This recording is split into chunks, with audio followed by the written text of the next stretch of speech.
Photo ले लीजिए, photo लीजिए इसका।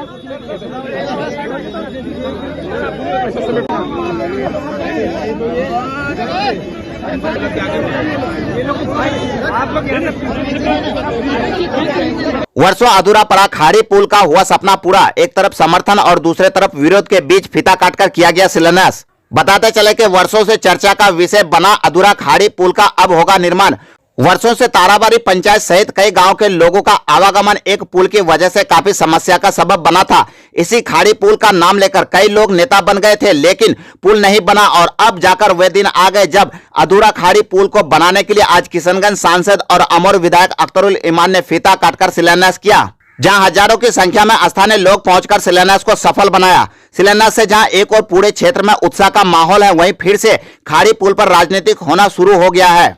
एक और अमर के पूर्व विधायक जलील मस्तान ने अपने बातों को रखते हुए कहा कि अख्तरुल ईमान अपना वर्चस्व को दिखाने के लिए किराए पर लोगों का भीड़ इकट्ठा की थी। पुल के नाम पर राजनीति का रोटी सेकने का काम किया जा रहा है। जबकि जिला परिषद सदस्य अफरोज आलम ने बताया कि मैं इस शिलान्यास को नहीं मानता। जिस दिन पुल पर लोगों का आवागमन प्रारंभ होंगे उसी दिन पुल का सच्चा फीता काटना सफल माना जाएगा, क्योंकि इस पुल के नाम पर कई लोग नेता बन गए लेकिन पुल नहीं बना था और अब फिर एक बार शिलान्यास के बाद लोगों के उत्साह के बीच राजनीतिक का हवा चलने लगी है।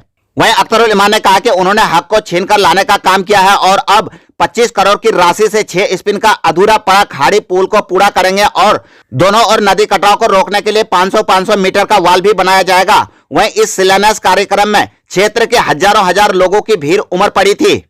बनाने के लिए आया है ना, एक मिनट एक बार जोरदार हल्ला करके बोलिए पुल बनाने आए हैं। अब आप लोग चुप हो जाइए, अब मत बोलिएगा मगर एकदम चुप हो जाइए। आप अमर वैसा की हिंदू मुस्लिम एकता सबला लोग चाली उठाने में एमआईएम में बात करेंगे तुम लोग कांग्रेस अमर वैसा की जनता इनकलाब अस्सलाम वालेकुम आदाब। चलिए बहुत और हमारे बहुत सारे लोग आए हैं। उन लोगों का कहना है कि एक 5 स्पिन बढ़ा करके हमारे गांव को तबाह करने का एक साजिश है। उस साजिश को मैं काट दूंगा, होने नहीं दूंगा। यही लोग बोलते हैं कि मैं इस पुल को बनने नहीं दूंगा, लेकिन मैं इन लोगों से कहा हूं कि आप घबराइए मत। मैं वहां के जो पदाधिकारी डीपीआर बनाए हैं उसको मैं आपके सामने में बुलाऊंगा और डीपीआर पर वो एनालिसिस करे। अगर आपको इत्मीनान हो जाए तो ये पुल बनने दीजिए, अगर इत्मीनान नहीं होता है तो मेरी भी राय आपके साथ है। इसलिए सबसे पहले मैं पदाधिकारियों को अवाम के बीच लाना चाहता हूँ। पदाधिकारियों को अवाम के बीच लाना चाहता हूँ। उन लोगों ने मुझे मौका दिया और उनके पाँव के कांटों को चुनने का मैंने काम किया और यकीनन है कि ईमानदारी से लड़ाई लड़ी जाए तो असेंबली जाकर सोने की जगह नहीं है, असेंबली जाकर लड़ने की जगह है। और जिस्म से नहीं लड़ा जाता है, वहाँ पर लॉजिक से लड़ी जाती है और सच्ची बात कही जाती है। मुझे विश्वास है कि मांगने से भीख मिलती है और लड़ने से हक मिलता है। और मैं समझता हूँ इस इलाके में करोड़ों रुपये लोगों ने घाट पर दिए हैं। ये अंग्रेजों के जमाने में था कि घाट पार होगा और उसको जुर्माना लगेगा, और मैं समझता हूं कि आज इन गरीबों को इससे राहत मिलेगी।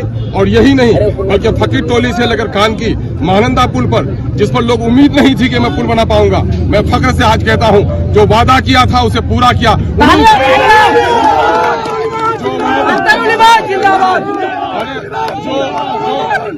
जो वादा किया था वो पूरा किया, उम्मीदों से भी कुछ ज्यादा किया। धरातल पर इसको खड़े करने के लिए आपको कितनी संघर्ष करनी पड़ी? यकीनन मेरे संघर्ष के गवाह आप लोग होंगे। सड़क पर सदन पर हाउस से निकाला गया तो लोग क्या कहते थे, एमएलए साहब निकले दिले ना, तो मैं कहता हूँ झिंगली खुआ बेटा ती जानी इसकी एमएलए ताकत की हो। वहाँ निकाला नहीं गया, मेरे ताकत का मुजाहरा हुआ कि एक आदमी हाउस को चलने नहीं दिया।